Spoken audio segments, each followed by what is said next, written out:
हमारे दो traffic person sub inspector Sanjeev और कांस्टेबल राहुल ने ये दोनों चिंतामणि रेड लाइट पर अपनी ड्यूटी कर रहे थे। दोनों यहाँ हमारे साथ मौजूद भी हैं। तो एक पब्लिक पर्सन ने, जिनका नाम भी मैं आपको बता देती हूँ, शिवा ठाकुर उनका नाम है, उन्होंने भागते हुए आए और हमारे दोनों लोगों को उन्होंने इन्फॉर्मेशन दी कि पीछे कुछ लोग स्नैचिंग करके भाग रहे हैं और उनके पास हथियार भी है। इतनी ही देर में वो मोटरसाइकिल जो सस्पेक्टेड थी दोनों एक्यूज के साथ, वो भी वहां पर चिंतामणि चौक की तरफ आ गई जहां ये लोग ड्यूटी पॉइंट इनका था। इन्होंने इनको बता दिया गया था कि वो हथियारबंद है दोनों, लेकिन फिर भी बहुत बहादुरी से दोनों ने उनकी मोटरसाइकिल रुकवाने की कोशिश की। उस कोशिश में उन्होंने इमरान, एक एक्यूज जिसका नाम बाद में पता चला इमरान है, इमरान ने हमारे एसआई संजीव पर फायरिंग कर दी, लेकिन फॉर्चुनेटली वो गोली इनको नहीं लगी। और मीनवाइल जो कांस्टेबल राहुल नैन थे, उन्होंने जो उसका साथी था, इमरान का साथी वारिस, उसको और पार कर लिया। बाद में सिचुएशन जब वहां पर थोड़ी और बढ़ी तो लोकल लोगों ने भी आकर मदद की, लोकल पुलिस से भी लोग आ गए। और उसके बाद जब सारा वाकया पता किया गया तो ये दोनों जो मुलजिम थे, ये पास में एक चौक है, वहां पर दिलशाद गार्डन का चेतक कॉम्प्लेक्स बोलते हैं, पहनी हुई थी, जो कि छीनकर ये लोग भाग रहे थे। और जब किसी की जो हमारे पब्लिक पर्सन थे, शिवा ठाकुर या किसी ने भी इनको रोकने की कोशिश करी तो उनको पिस्टल दिखाई है और उन्होंने कहा है कि दूर हट जाओ, हमारा पीछा मत करो।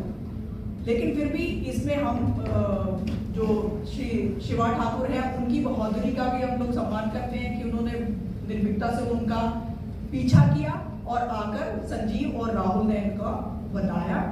और इनमें भी संजीव और राहुल ने भी अपनी एकदम वीरता का परिचय देते हुए, क्योंकि ट्रैफिक पुलिस के पास कोई हथियार नहीं होता है जब वो ड्यूटी पे रहते हैं, बावजूद ये जानने के कि वो हथियारबंद हैं, इन लोगों ने पूरी निर्भीकता से उनका सामना किया, क्योंकि ऐसे लोग आगे जाकर भी पब्लिक को और नुकसान पहुंचा सकते थे, किसी पर फायरिंग भी हो सकती थी और स्नैचिंग तो उनको करनी थी।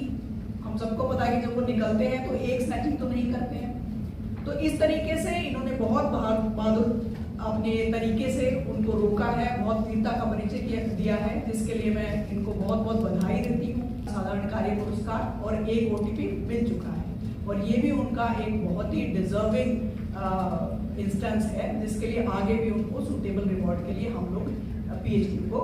अब मैं मेरे साथ एडिशनल रिक्वेस्ट करूंगी कि इन्वेस्टिगेशन में जो इन दोनों क्रिमिनल्स के बारे में पता चला है उसके बारे में आप थोड़ा सा इस केस में थैंक यू। इस केस में हार्डकोर क्रिमिनल टाइप में एक गोली मार के उसको लेके गई है कि जो वारिस है, ये पसौंडा गांव जो बहुत ही फेमस है क्राइम के लिए, एक टेम्पररी घर उसका वहाँ पर भी है और इसकी फैमिली सीमापुरी है। दूसरा जो इमरान है, इसका कोई इन्वॉल्वमेंट अभी तक नहीं मिला है, उसको सर्च कर रहे हैं। ये 2010 के केस में वारिस 3 साल के लिए जेल में गया। में नारायणा में, कल्याणपुरी में, सनलाइट कॉलोनी में, हर जगह मतलब कह सकते हैं कि यूपी के जितने बॉर्डर हमारे दिल्ली से लगते हैं उन जिलों में और दिल्ली के जितने भी जिले हैं उनमें 8-10 थानों में इसका इन्वॉल्वमेंट है। लोग यूज कर रहे थे, उस पर आगे पीछे नंबर प्लेट अलग लगा रखी थी। दोनों के पास पिस्टल थी, एक में 6 राउंड निकले लाइव राउंड थे और एक में 4 लाइव राउंड निकले, तो लगभग 10 लाइव राउंड और 2 पिस्टल इन लोगों से वही मौके पर रिकवर हुई। जो चेन थी वो भी रिकवर हुई, जो ये स्नैच करके आए थे वो भी रिकवर हुई इसमें। और ये चोरी की मोटरसाइकिल सकरपुर में एक निवासी है, उनके नाम पर है। ये मार्च में चुराई गई थी और इससे इन्होंने और भी वारदातें